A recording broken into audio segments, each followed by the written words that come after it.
প্রিয় শিক্ষার্থী, তোমাদের জন্য আমার লেখা একটি কবিতা পড়ে শোনাচ্ছি। বুঝে নিবা পিতৃসেবা গুরুকুলে কমতি নয়, গুরুভক্তি শিখিয়া তবে জীবন দীক্ষা নিতে হয়।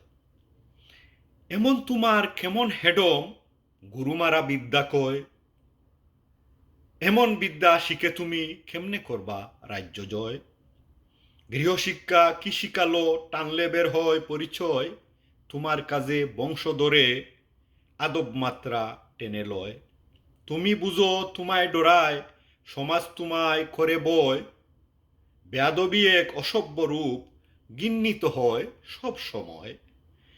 গুরুর প্রতি করভক্তি দেখাও তোমার সব বিনয়, তুমি দেখবে রুখবে তবে শিক্ষার এজে অবক্ষয়।